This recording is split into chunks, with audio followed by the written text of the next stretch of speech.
Hello നമസ്കാരമുണ്ട്. ഞാൻ ശാന്തകുമാരിയാണ്. അപ്പം ഞാനിപ്പോൾ പറയാൻ വന്നതേ പിന്നെ നമ്മുടെ K S R T C Priyadarshini ബസ്സുകളിലൊക്കെ കെ എസ് ആർ ടി സിയിൽ സ്ത്രീകൾക്കെല്ലാം സൗജന്യമാണെന്ന് പറഞ്ഞു. ഇപ്പം അത് നടപ്പിലാക്കി. ഇപ്പം അടുത്ത സമരത്തിനുള്ള നമ്മുടെ ഇപ്പോഴത്തെ ഇന്ത്യ ഭരിക്കുന്ന പാർട്ടിക്കാർ അതിന് സമരം ചെയ്യുന്നു. അതായത് എല്ലാ സ്ത്രീകൾക്കും സൗജന്യമായി എല്ലാ ബസ്സിലും കൊടുക്കണം എന്ന് പറഞ്ഞാണ് ഇവർ സമരം ചെയ്യുന്നത്. അപ്പോൾ എൻ്റെ ഒരു ചോദ്യം, ഈ സമരം ചെയ്യുന്ന സ്ത്രീകൾക്കൊന്നും തലയ്ക്ക് വെളിവില്ലേ എന്നാണ് എൻ്റെ ചോദ്യം. കാരണം എന്താണെന്ന് പറഞ്ഞാൽ പെട്രോളിന് വില കൂട്ടി 35 ഉറുപ്പ്യക്ക് ഞങ്ങൾ ജയിച്ചാൽ 35 ഉറുപ്പ്യക്ക് ഉണ്ടാക്കാമെന്ന് പറഞ്ഞ പാർട്ടിക്കാരാണ്. അതില്ല, അത് 100 ഉറുപ്പ്യ എത്രയോ ആയി പറയുന്നത് കേട്ടു. അത് കഴിഞ്ഞ് ഇപ്പോൾ ഗ്യാസിന് 1200 ചില്ലാനം രൂപയായിട്ടുണ്ട്. അതിന് ഇവർക്ക് എവിടെയും പൊള്ളണില്ല. ഈ പെണ്ണുങ്ങളിലൊന്നും കണ്ടില്ല. ആരിനെ?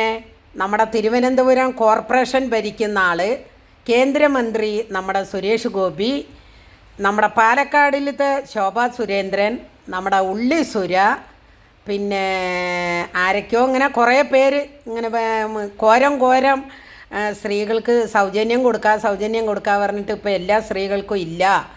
എവിടെ വേണമെങ്കിലും പോകാൻ, സ്വാതന്ത്ര്യമായി ഉല്ലാസത്തിന് പോകാനൊന്നും ഇല്ല എന്ന് പറഞ്ഞ് സമരം ചെയ്യുന്ന ഈ സമരം ചെയ്യാൻ പോകുന്ന പെണ്ണുങ്ങൾക്കും സമരം ചെയ്യാൻ പോണ ആ പാർട്ടിയിലെ ആണുങ്ങൾക്കും ഒരു ചോദ്യം ഞാൻ ചോദിക്കട്ടെ. ഇന്ത്യ ഭരിക്കുന്ന ഈ പാർട്ടിയിലെ ചുണയുള്ള കേരളത്തിലത്തെ ഒരാണെങ്കിലും ഇല്ലെങ്കിൽ ഒരു പെണ്ണെങ്കിലും ഈ പെട്രോളിൻ്റെയും ഗ്യാസിൻ്റെയും വിലയ്ക്ക് വേണ്ടി സമരം ചെയ്യുന്നത് കണ്ടില്ലല്ലോ സ്ത്രീകളെ.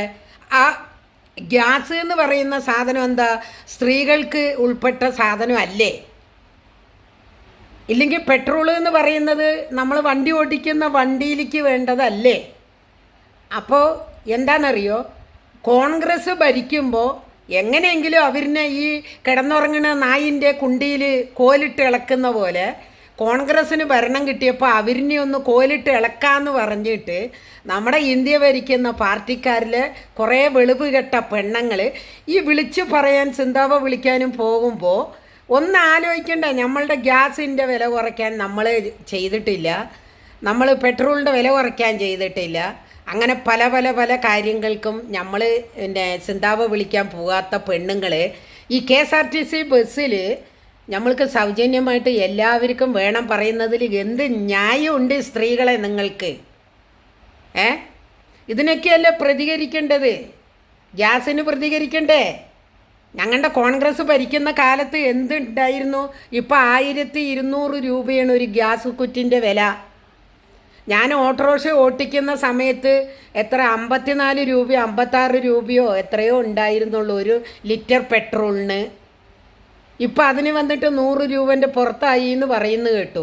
അപ്പോൾ ആദ്യം നിങ്ങൾ അതിനെയൊക്കെ ഒന്ന് കുറയ്ക്കും. നിങ്ങളുടെ കേന്ദ്രത്തിലിരുന്ന് ഭരിക്കുന്ന ആളിനോട് പറഞ്ഞ് അതൊക്കെ ഒന്ന് കുറയ്ക്കും. എന്നിട്ട് നിങ്ങൾ പോയിട്ട് കെ എസ് ആർ ടി സിയിലേക്ക് വേണ്ടിയിട്ട് സമരം ചെയ്യും. അതല്ലേ വേണ്ടത്. അല്ലാതെ പെണ്ണുങ്ങൾ കിടന്ന് എന്തെങ്കിലുമൊക്കെ കാണിച്ചു കൂട്ടിയിട്ട് വല്ല കാര്യമുണ്ടോ? പറയുന്നതിലൊരു ലോജിക്ക് വേണ്ടേ പെണ്ണുങ്ങളെ? അപ്പോൾ എന്തായാലും നിങ്ങൾ ആദ്യം ഗ്യാസിൻ്റെയും പെട്രോളിൻ്റെയും ഒക്കെ വില കുറയ്ക്കും. അതിനുള്ള സമരം ആദ്യം ചെയ്യേ. എന്നിട്ട് മതി നമ്മൾക്ക് K S R T C ബസ്സിലത്തെ കാര്യങ്ങൾ തീരുമാനിക്കാൻ. Okay, good.